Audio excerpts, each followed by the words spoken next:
ఈరోజు ఏదైతే గిరిజన శక్తి విద్యార్థి సంఘం నుంచి ముందుండి ఈరోజు డిమ్డి యూనివర్సిటీ అయితే ప్రైవేట్ యూనివర్సిటీలు అయితే విషయాల మీద రిజర్వేషన్ కోసము ఏదైతే ఈ అంశాన్ని తీసుకొని అన్ని విద్యార్థి సంఘాలు ఐక్యతంగా కలవడం అనేది ఈరోజు చాలా సంతోషమైన విషయము.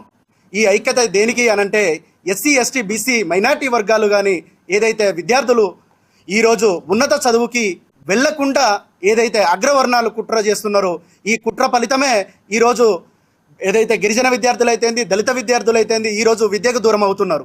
అది ఏమిటి అనంటే ఏదైతే ఈ తెలంగాణ రాష్ట్రంలో ఉన్న 17 యూనివర్సిటీలు అయితేంది అదేవిధంగా వాటితో పాటు ఇంజనీరింగ్ సంస్థలు అయితేంది ఈ ఇంజనీరింగ్ సంస్థలు ఏదైతే లక్షలాది పైసలతోటి ఏదైతే డొనేషన్లు తీసుకొని ఆ డొనేషన్లతోటే ఈరోజు కేంద్ర ప్రభుత్వానికి అయితేంది రాష్ట్ర ప్రభుత్వానికి అయితేంది లంచాలు అనేది ఒక మూటలు చెల్లిస్తూ ఈరోజు ప్రైవేటు విద్యా సంస్థలను తీసుకొచ్చి విద్యను దూరం చేస్తారు. విద్యని ఏ విధంగా దూరం చేస్తారు అంటే ప్రైవేటు విద్యా సంస్థలలో లక్షలాది ఫీజులు. ఈరోజు ఎస్సీ ఎస్టీ వాళ్ళకి ఒక ఆదాయం మామూలుగా ఒక ఇన్కమ్ సర్టిఫికేట్ వచ్చేసి 1 లక్ష రూపాయలు ఉంటుంది. అంటే ఒక పేద వాళ్ళకు వచ్చేసి ఆదాయం అనేది సంవత్సరానికి 1 లక్ష 1.5 లక్షలు ఉంటుంది. కానీ అదే ఈ యూనివర్సిటీలలో ఫీజులు వచ్చేసి 5 లక్షల నుంచి మొదలుకొని 14-15 లక్షలు ఒక సంవత్సరానికి వచ్చేసి ఉంటుంది. అంటే ఇయర్ వైజ్గా చూస్తే ఒక్కొక్క కోర్సుకి ఇది ఏందనంటే ఈ రోజులో మామూలుగా గ్రామీణ ప్రాంతం నుంచి వచ్చే వాళ్ళు ఏదైతుందో అదేవిధంగా ఆ పేద వర్గాలకు విద్యను దొరకట్లేదు. ఎందుకు అనంటే విద్యని దూరం చేయడం వల్ల రేపు రాజ్యాధికారానికి ఉన్నత ఏదైతే అగ్రవర్ణాలే ముందుంటున్నాయి, పేద వర్గాలు అనేది దూరం అవుతున్నది. ఈ ఒక అంశం మీద ఈరోజు ఉస్మాన్ యూనివర్సిటీ విద్యార్థి నాయకులు వివిధ సంఘాలు ఐక్యతతోటి భవిష్యత్తులో ఈ యొక్క యూనివర్సిటీలో ఎస్సీ ఎస్టీ బీసీలకి రిజర్వేషన్ అనేది ఒక నియామకబద్ధంతో ముందుకు వెళ్ళాలనే అంశం మీద వెళ్తున్నారు. ఈ యొక్క అంశాన్ని రాష్ట్ర ప్రభుత్వం ఒకసారి గ్రహించి ఎస్సీ ఎస్టీ బీసీలకి ఒక రిజర్వేషన్ అనేది కేటాయించాలని చెప్పేసి అన్ని విద్యార్థి సంఘాల నుంచి మేము కోరుకుంటున్నాం.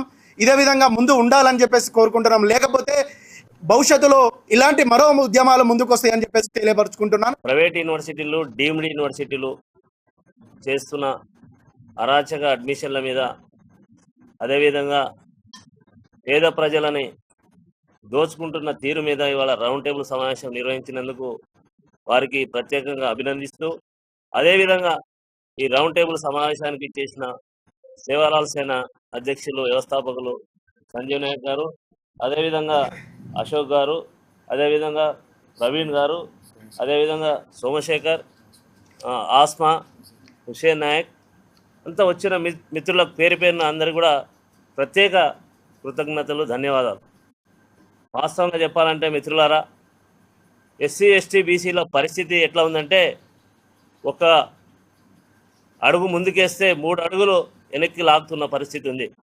ఒకప్పుడు మనం గ్రామాల్లో చూసేవాళ్ళం, మనకు భూములు ఉండేవి కావు. అదే దొరల కింద దేశముఖుల కింద పని చేసుకుంటూ శ్రమ దోపిడీ చేసుకునేవాళ్ళు. ఎప్పుడైతే ఒక ప్రజా చైతన్యం వచ్చి వాళ్ళ మీద తిరుగుబాటు చేసిరో ఆ రోజు సాయుధ పోరాటాలు ఏ విధంగా నడిచినాయో వాళ్ళ అరాచకాన్ని గ్రామాల నుంచి తరిమేస్తే వాళ్ళు పట్టణాలకు వచ్చిర్రు. ఆ బకాసురులే, ఆ భూస్వామ్య వాదులే ఇవాళ వచ్చి కాలేజీలు పెట్టుకున్నారు. కాలేజీలు పెట్టుకొని ఆనాడు ఊర్లలో మన ఎస్సీ ఎస్టీ బీసీలనే కొందరిని బలిష్టంగా ఉన్న వాళ్ళని దొరలు కట్టెలు పట్టుకొని వాళ్ళ వెనకాల నిలబెట్టుకునేటోళ్ళు, నిలబెట్టుకొని పేద ప్రజల్ని రక్తాన్ని పీల్చుకునేటోళ్ళు. నేడు యూనివర్సిటీ డీమ్డ్ యూనివర్సిటీలని ప్రైవేట్ కాలేజీలని పెట్టుకొని ఇవాళ అదే ఎస్సీ ఎస్టీ బీసీ విద్యార్థుల తల్లిదండ్రుల రక్తాన్ని ఈ రూపంలో దాగుతున్నారు. ఇప్పుడు మేనేజ్మెంట్ అందరూ కూడా కాలేజీలో మల్లారెడ్డి అయితే ఏంది, ఏ కాలేజ్ చూసుకున్నా కూడా ఇవాళ కాలేజీల ముందంటే కాలేజీలు అంటే గురువులకు ఇవాళ మర్యాద ఇచ్చేగలలాగా ఉండాలి. కాలేజీ గేట్ల దగ్గర పోతేనే బౌన్సర్లను పెట్టుకున్నారు. అంటే అర్థమవుతుంది ఇక్కడ కాలేజీల దగ్గర బౌన్సర్లు ఎందుకు వచ్చారు అనేది మనం ఒకసారి సమాజం గుర్తు చేసుకోవాలి. కాలేజీ దగ్గర ఆనాడు గ్రామాల్లో భూస్వాముల దగ్గర ఏదైతే బలిష్టంగా ఒక వ్యవస్థని ఒక గుండాలను పెట్టుకొని నడిపించారో అదేవిధంగా ఈరోజు బౌన్సర్లను పెట్టుకొని ఈ డీమ్డ్ యూనివర్సిటీలు ఇవాళ పేద ప్రజల రక్తాన్ని దాక్కుతున్నాయి. మరి ప్రభుత్వాలు ఏమైనా నిద్రపోతున్నాయా? మన ఎస్సీ ఎస్టీ బీసీ ఉన్న మినిస్టర్లు కానీ ఎమ్మెల్యేలు కానీ ఎంపీలు కానీ ఏం పీక్తురు అని చెప్పి ప్రశ్నిస్తూ ఉన్నాం. ఇవాళ ప్రజలు మొత్తం వాళ్ళ ఇన్ని సంవత్సరాలుగా కూడబెట్టిన ఆస్తులంతా వాళ్ళ పిల్లల కొరకే ఇవాళ ఇచ్చి వాళ్ళు నిరుపేదలుగా మారిపోతున్నారు. పోనీ ఆ యూనివర్సిటీలో చదివిన పిల్లలకు ఏమైనా ఉద్యోగాలు వచ్చినాయంటే ఆ యూనివర్సిటీలు నామమాత్రంగా అదే అగ్రవర్ణ పిల్లలకు క్యాంపస్ ప్లేస్మెంట్ ఇప్పించి ఎస్సీ ఎస్టీ బీసీ విద్యార్థులను ఇవాళ రోడ్డు మీదుగా వదిలేసిన పరిస్థితి ఉంది. ఆ యూనివర్సిటీల్లో ఆత్మహత్యలు చేసుకుంటున్నారు విద్యార్థులు. మరి ఆత్మహత్యలు ఎందుకు వచ్చినాయని ఈ ప్రభుత్వాలు ఇవాళ ఆలోచన చేస్తూ ఉన్నాయా? ఎటు పోతే ఏంది ప్రజలు, ఎటు పోతే ఏంది బీసీ ఎస్సీ ఎస్టీలు, మాకు కావాలి డబ్బు, మాకు కావాలి, మా చేతిలో ఈ పరిపాలన ఉండాలి అనే విధంగా ఇలా పరిపాలన సాగుతుంది. ఆ విధంగా ఇవాళ మనం చూసుకుంటే గురుకులాల పరిస్థితి, ఆనాడు బ్రహ్మాండంగా నడిచిన గురుకులాలు నేడు గురుకుల హాస్టళ్లలో పిల్లలు ఆత్మహత్యలు చేసుకునే పరిస్థితికి వచ్చింది. అంటే నామమాత్రంగా ఒక మోడల్ చూపిస్తారు మనకు చేస్తున్నట్టు. ఏదో తెలంగాణ పబ్లిక్ స్కూల్ అని ఒకటి గవర్నమెంట్ స్కూల్, దాన్నే ఆ మండలంలోనే అన్ని విద్యార్థుల ఒక దగ్గర తీసుకొచ్చి పెట్టి దానికి రంగులు పూసి ఇగో ఇది కార్పొరేట్ స్థాయిలో ఉందని చెప్పి చూపిస్తూ ఉన్నారు. మరి మిగతా పిల్లల పరిస్థితి ఏదని మనం ఎవరైనా ప్రశ్నిస్తూ ఉన్నామా? ప్రశ్నించాలి. అదేవిధంగా మొన్నటికి మొన్న మనకు ఉద్యోగాలే లేవు, ప్రభుత్వ ఉద్యోగాలే లేవు, అన్ని ప్రైవేట్ చేసేస్తూ ఉన్నారు. అటువంటి పరిస్థితుల్లో ఉన్న అరాకొర ఉద్యోగాలకు కూడా జీవో 29 తెచ్చి ఇవాళ ఎస్సీ ఎస్టీ బీసీలకు వాళ్ళకున్న హక్కుల్ని కాలరాస్తూ ఉన్నారు. ఓపెన్ కోటా అంటే అగ్రవర్ణ కోట కాదు, ఓపెన్ కోటా అంటే ఎస్సీ ఎస్టీ బీసీ అగ్రవర్ణుడు ఎవడైనా సరే, ఎవరికైతే టాలెంట్ ఉందో మెరిట్ ఉందో వాడు ఓపెన్ కోటాలో వెళ్ళాలి. కానీ ఈ మూర్ఖులకు, ఈ దౌర్భాగ్యులకు ఓసీ అంటే రెడ్డి వెలమ ఇవాళ అదేవిధంగా కమ్మ కాపు అనే విధంగా తయారైంది. అరే మీకు కొంచెమైనా ధమాకుందా? మీరేమో ఏం ఆలోచిస్తూ ఉన్నారు?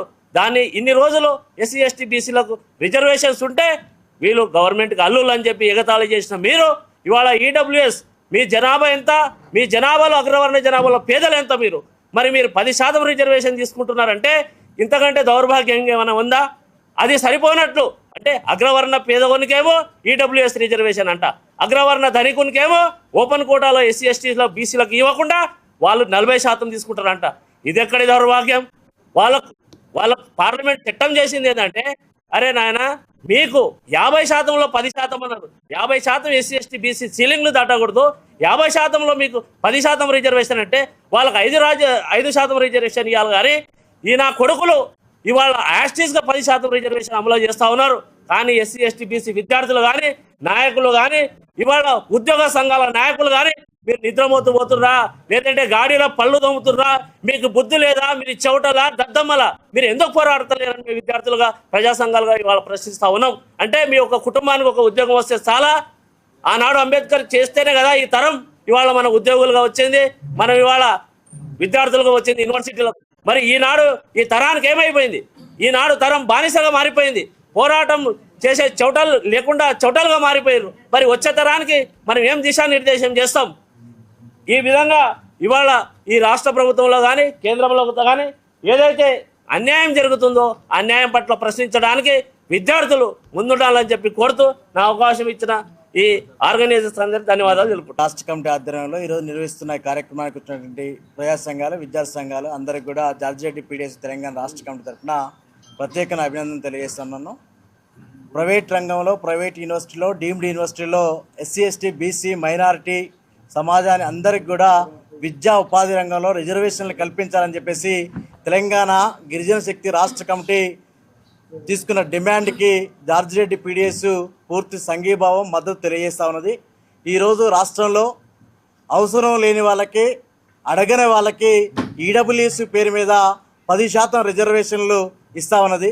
ఇవాళ 90% మంది ప్రజానికి ఉన్నటువంటి ఏదైతే సమాజం ఉన్నదో వాళ్ళకి మాత్రము కావాల్సినటువంటి హక్కులు కావచ్చు, వాళ్ళు అడుగుతున్నటువంటి విషయాల్ని ఏమాత్రం కూడా వినకుండా పక్కకు పెడుతున్న కండిషన్లు ఈ రాష్ట్రంలో కానీ దేశంలో కానీ కనిపిస్తూ ఉన్నాయి. కాబట్టి ఏదైతే ఒకవైపు ప్రభుత్వ యూనివర్సిటీలు మొత్తం కూడా నిర్బంధ విద్య పేరు మీద, అలాగే అనేక సందర్భాల్లో రాజ్యాంగం చెప్పినట్టుగా ప్రతి ఒక్కరికి విద్య అందాలని చెప్పేసి రాజ్యాంగం చెప్తుంది. దానిలో భాగంగా ఈరోజు కేంద్ర ప్రభుత్వం కావచ్చు, రాష్ట్ర ప్రభుత్వం కావచ్చు, ఏమాత్రం కూడా వాళ్ళకి రాజ్యాంగ విధానాలు కావచ్చు, హక్కులు కావచ్చు అందకుండా చేస్తున్న కండిషన్ చాలా స్పష్టంగా కనిపిస్తూ ఉంది. ఈ రాష్ట్రంలో స్పెసిఫిక్గా మరీ ఉద్దేశించి రాష్ట్ర ప్రభుత్వాలు గత ప్రభుత్వం కావచ్చు, ఇప్పుడు ప్రభుత్వం కావచ్చు అవసరం లేని చాట ప్రభుత్వ యూనివర్సిటీలను నిర్వీర్యం చేస్తూ ప్రైవేట్ యూనివర్సిటీలని ధీటుగా ఎస్టాబ్లిష్ చేస్తున్న కండిషన్ కనిపిస్తూ ఉన్నాయి. మరోవైపు ఉస్మానియా యూనివర్సిటీ లాంటి యూనివర్సిటీలో ఈరోజు ఇక్కడ ఫ్యాకల్టీ లేదు, ఇన్ఫ్రాస్ట్రక్చర్ లేదు, విద్యార్థుల సమస్యలు పట్టించుకునే గోసు లేదు. కానీ మరోవైపు ధీటుగా పర్మిషన్ లేకుండా ప్రైవేట్ యూనివర్సిటీలను ఎస్టాబ్లిష్ కండిషన్ చేస్తూ ఉన్నాయి. మరోవైపు విద్యార్థులు అడుగుతున్నారు, మాట్లాడుతున్నారు, వీళ్ళ మీద నిర్బంధాలు ఎక్కువవుతా ఉన్నాయి. కాబట్టి ఎస్సీ ఎస్టీ బీసీలు మొత్తం కూడా నిర్వీర్యం చేసిన క్రమంలో భాగంగా విద్యార్థులకి విద్యను అందించలేని క్రమంలో భాగంగా ఈరోజు ప్రభుత్వాలు చాలా స్పష్టంగా వైఖరి తెలియజేస్తూ ఉన్నాయి. మరోవైపు నోరు మాట్లాడుతుంది కానీ నొసలు మాత్రం వెక్కిరిస్తున్న కండిషన్లు కనిపిస్తూ ఉన్నాయి. ఈరోజు ప్రైవేట్ యూనివర్సిటీలకు పర్మిషన్లు ఇచ్చేది వాళ్ళే, ప్రభుత్వ యూనివర్సిటీని నిర్వీర్యం చేసేది కూడా ఈ ప్రభుత్వాలే. కాబట్టి ఇట్లాంటి కుటిలమైన రాజకీయాలు సరైనది కాదు. కాబట్టి రాజ్యాంగం అలాగే ప్రజాస్వామ్యం ఉన్నది, దీని అనుగుణంగా పాటించాల్సిన కండిషన్ ఏదైతే ఉన్నాయో, నిర్ణయాలు ఉన్నాయో, ఆశయాలు ఉన్నాయో దాని అనుగుణంగా ప్రభుత్వాలు మాట్లాడాలి. అదేవిధంగా ఆచరణలో భాగంగా తీసుకోవాల్సిన కండిషన్స్ ఉన్నాయి. కాబట్టి ఈ కేంద్ర ప్రభుత్వమైనా రాష్ట్ర ప్రభుత్వమైనా విద్యార్థులు ఎస్సీ ఎస్టీ బీసీల పట్ల అప్రమత్తంగా అలాగే మీ యొక్క కుటిలమైన రాజకీయాలని చూపించడం సరైనది కాదు. కాబట్టి ఏదైతే ప్రైవేట్ యూనివర్సిటీలో, డీమ్డ్ యూనివర్సిటీలో విద్యారంగంలో ప్రముఖమైన పాత్ర పోషించే విధంగా, ప్రముఖమైన ప్రాధాన్యత ఇచ్చే విధంగా మీ ప్రభుత్వాలు ఆచరణాత్మకమైనటువంటి పరిణితి చెంది వీళ్ళకి దగ్గరగా ఉండాల్సిన ఆవశ్యకత ఉందని చెప్పేసి జార్జిరెడ్డి పీడిఎస్సీగా డిమాండ్ చేస్తా ఉన్నాను.